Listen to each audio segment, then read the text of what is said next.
Hello friends, कैसे हैं आप सब। स्टडी विद स्मार्टनेस में आप सभी का बहुत बहुत स्वागत है। दोस्तों, आज के इस वीडियो में जैसा कि हमने पिछले वीडियो में बताया था आपको ऊतक और टिश्यूज़ के बारे में, तो उसी का ये आगे हम आपके लिए उससे रिलेटेड सारे क्वेश्चंस लेकर आए हैं जो भी टिश्यू बेस्ड एमसीक्यूज़ होते हैं। तो जुड़े रहिए हमारे चैनल में और वीडियो को प्लीज़ लाइक, सब्सक्राइब और शेयर ज़रूर कर दिया करिए दोस्तों। बहुत बहुत मोटिवेशन मिलता है हमें इससे। चलिए फिर स्टार्ट करते हैं आज के क्वेश्चंस। तो आज का हमारा फर्स्ट क्वेश्चन है दोस्तों, किस वैज्ञानिक ने ऊतक शब्द से के सिद्धांत का प्रतिपादन किया है। जो ऊतक शब्द है वो उसके सिद्धांत का प्रतिपादन किसने किया है। तो दोस्तों यहाँ पर हमारा जो करेक्ट आंसर है वो हो जाता है ऑप्शन डी। ऑप्शन डी, ग्रीव जो है उन्होंने ऊतक शब्द का सिद्धांत का प्रतिपादन किया हुआ है। ठीक है दोस्तों, चलते हैं नेक्स्ट क्वेश्चन की ओर। नेक्स्ट क्वेश्चन है हमारा कि हिस्टोलॉजी का प्रयोग सर्वप्रथम किसने किया था। हिस्टोलॉजी शब्द का प्रयोग सर्वप्रथम किसने किया था। तो दोस्तों यहाँ पर पहले हिस्टोलॉजी क्या होता है वो समझना ज़रूरी होता है। तो दोस्तों जो ऊतकों का अध्ययन होता है,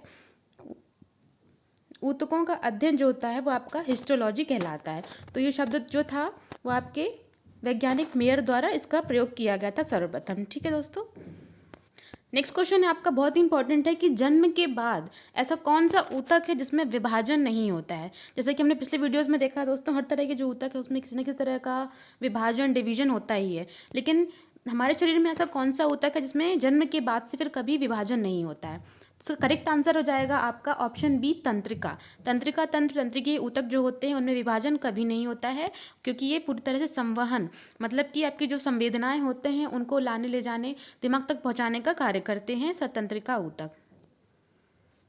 ऐसी पेशियां जो कभी थकती नहीं हैं। तो दोस्तों आप खुद से इसका अंदाज़ा लगा सकते हैं कि ऐसी पेशियां जो कभी थकती नहीं, थकती मतलब कि वो कभी उनमें रुकावट नहीं होती है। तो दोस्तों इसका करेक्ट आंसर क्या हो जाएगा, ऑप्शन सी, हृदय की पेशियां। मतलब कि हृदय की पेशियां ना तो कभी थकती हैं और ना कभी रुकती हैं। अगर वो रुक जाएंगी सपोज, तो वो आपकी जो बॉडी होगी उसमें खून का, आपके ब्लड सर्कुलेशन का, पोषक तत्वों का संचालन बंद हो जाएगा और उस बॉडी वो जो बॉडी है वो डेथ हो जाएगी। ठीक है, इसलिए हृदय की पेशियां कभी भी रुकती और थकती नहीं हैं। नेक्स्ट क्वेश्चन है आपका कि ऊंट का कुबड़ किससे बना होता है।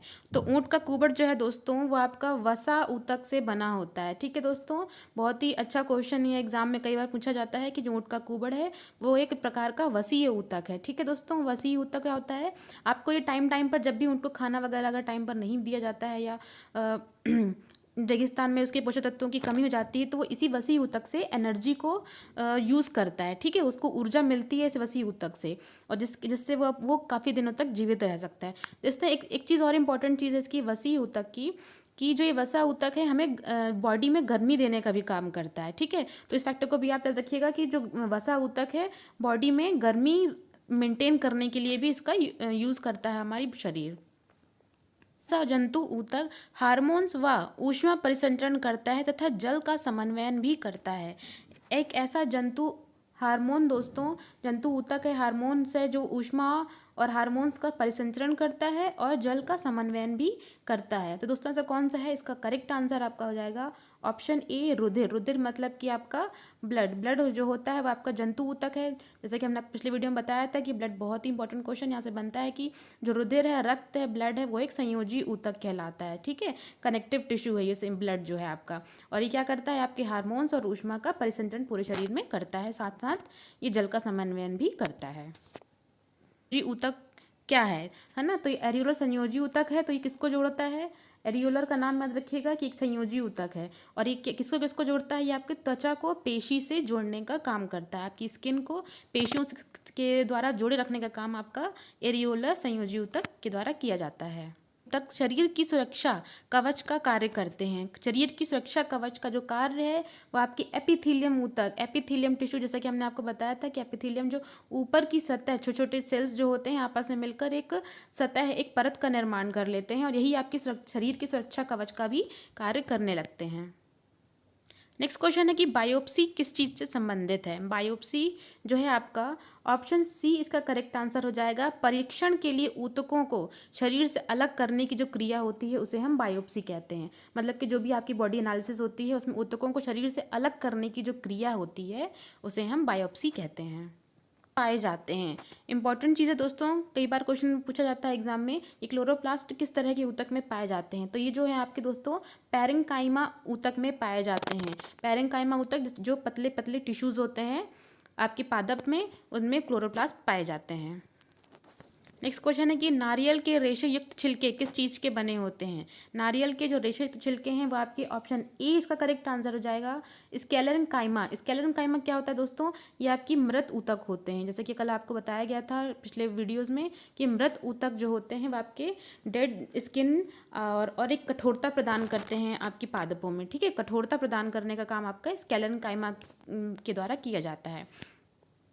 भीतर कोशिका या ऊतक की मृत्यु को क्या कहा जाता है।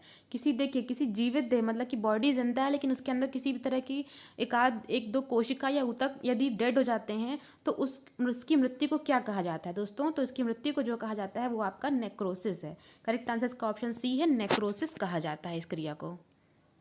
किन पौधों में पाए जाते हैं, तो वायु ऊतक जो है आपके दोस्तों हाइड्रोफाइट्स जो पौधे होते हैं उनमें पाए जाते हैं वायु ऊतक। नेक्स्ट क्वेश्चन है पौधों के तने को बढ़ाने वाले ऊतक क्या कहलाते हैं। पौधों के तने को जो बढ़ाने वाले ऊतक है दोस्तों वो क्या कहलाते हैं, तो आपकी पार्श्वी विभाज्य ऊतक कहलाते हैं। जो हमने कल जो भी आपकी मेरिस्मेटिक वाले जो टिश्यूज़ देखे थे दोस्तों, उसमें आपके जो पार्श्वी विभाज्य ऊतक जो होते हैं वो आपके जो तना होता है, सपोज ये पेड़ है आपका, तो इस पेड़ में आपके जो तने की जो चौड़ाई होती है उसको बढ़ाने का काम आपके पार्श्वी ऊतक करते हैं। ठीक है, याद रखिएगा, पार्श्वी ऊतक जो होते हैं वो आपके तने की चौड़ाई को बढ़ाने का काम करते हैं। वहीं पर अगर हम अंतर्वेशी ऊतक की बात करें दोस्तों, ये आपके जो ब्रांचेस वगैरह होती हैं उनको बढ़ाने का काम करते हैं। ठीक है, वहीं पर एक शीर्ष ऊतक भी होते हैं दोस्तों, शीर्ष ऊतक, तो वो आपकी पेड़ की लंबाई को बढ़ाने का काम करते हैं। तो तीनों फैक्ट्स आप याद रखिएगा, पार्श्वी, अंतर्वेशी और शीर्ष ऊतक। ठीक है, क्वेश्चन है कि एक लंबे वृक्ष में अनेक शाखाएं होती हैं, इन सभी शाखाओं में जल के पार्श्वी वहन में सहायता करने वाले कौन से ऊतक हैं। सिंपल से दोस्तों देखिए, जो वृक्षों में जल का जो संवहन होगा, पार्श्वी संवहन होगा, तो वो आपका जाइलम वाहिकाएं द्वारा होता है। जाइलम की वाहिकाओं द्वारा इसका काम किया जाता है, जल के पार्श्वी संवहन का। नेक्स्ट क्वेश्चन है कि मृदु ऊतक कोशिकाएं होती हैं। मृदु ऊतक कोशिकाएं क्या होती हैं दोस्तों, तो ये अपेक्षाकृत विशिष्ट आकृत एवं पतली भित्ति वाली कोशिकाएं होती हैं आपकी मृदु ऊतक कोशिकाएं। नेक्स्ट क्वेश्चन है कि स्थलीय पर्यावरण में पादपों की उत्तरजीविता उनमें निम्नलिखित में से किसकी उपस्थिति के कारण संभव है। देखिए, स्थलीय पर्यावरण में पादपों की उत्तरजीविता के बारे में बात की जा रही है, तो करेक्ट आंसर आपका हो जाएगा संवहनी ऊतक। संवहनी ऊतक जो होते हैं दोस्तों उनके द्वारा होता क्या है, जो कल हमने आपको दिखाया था, जाइलम और फ्लोएम।